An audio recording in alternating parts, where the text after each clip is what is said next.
It's going to take some time for us to get the images out of our minds at the fall of Kabul just a couple of years ago. Who could forget the desperation of those trying to flee, trying to get out before the Taliban took over? Well, it was not a good day for Canada, nor was it a good day for the United States.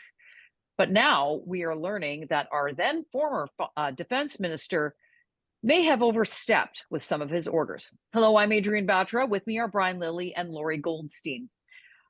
Lorrie, I'm not being hyperbolic when I say it's hard to forget those images. We covered that front to front, and it was horrible.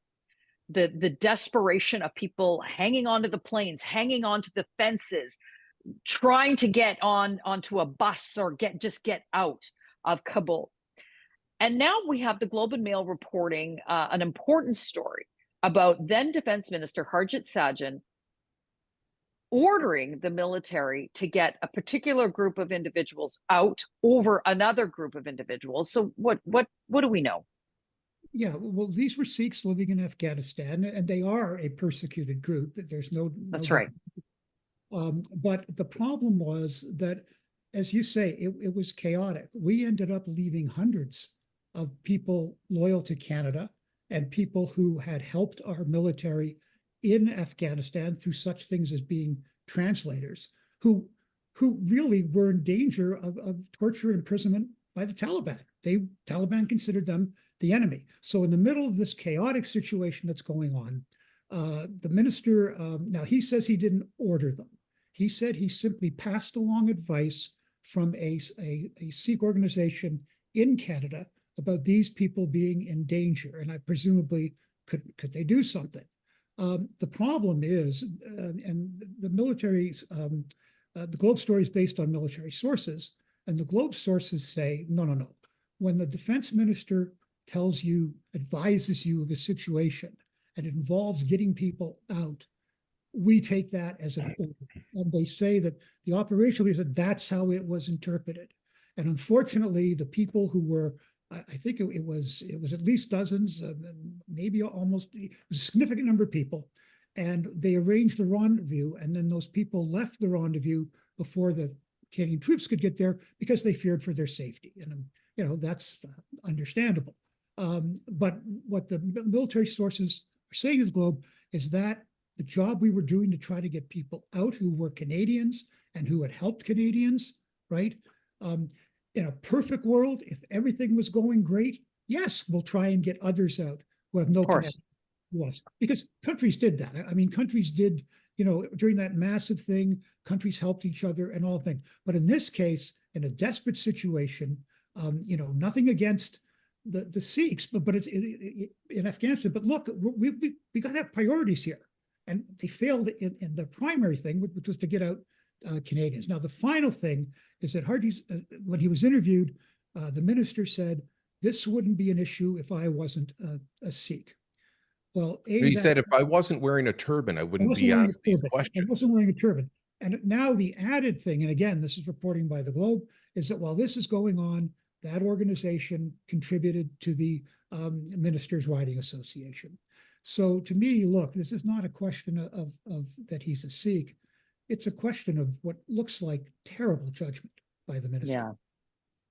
Brian, I think that there are going to be a lot more questions about this, but the defense that Sajjan is putting up, it's an attempt to stop the question.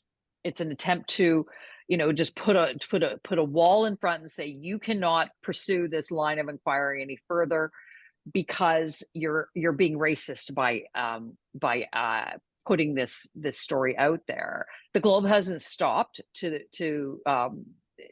their credit to showcase to Canadians really just how chaotic it was and the poor decision making that was going on. I think it also, Brian, speaks to in part why Sajjan is no longer Canada's defense minister. There's but so many reasons he shouldn't be.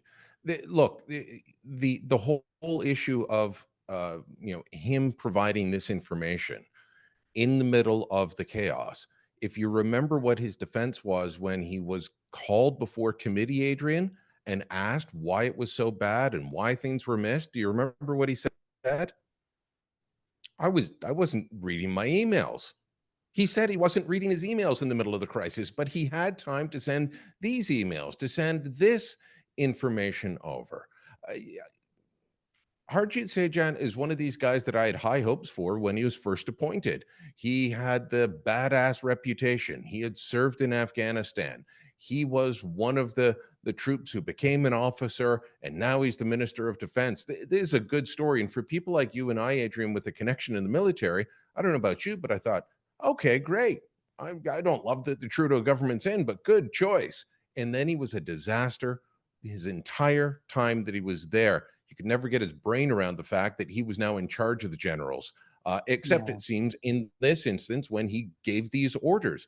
But when he was asked at committee about why things were so bad and why was he not more involved, he said, "Oh, I was really busy, didn't read my emails." I find his entire set of actions in this, his defense, playing the race card, all of it is unforgivable. But I don't expect Trudeau to fire him and don't expect him to do the right thing and resign. Last word to you, Lorrie. Any consequences from this? I mean, it's for the Liberal government. They want this a distant memory, but it's still very much one of the biggest failings that this country has seen in a long time. You know, I don't know how the committee will work when they come back in the fall. Do the opposition parties have the ability to force an inquiry? But I agree with Brian. Based on all the things we've seen that ministers have done, for heaven's sakes, unethical things that Trudeau has done, you know, twice found to have violated the Federal Conflict of Interest Act. No, he won't do it. He won't do anything.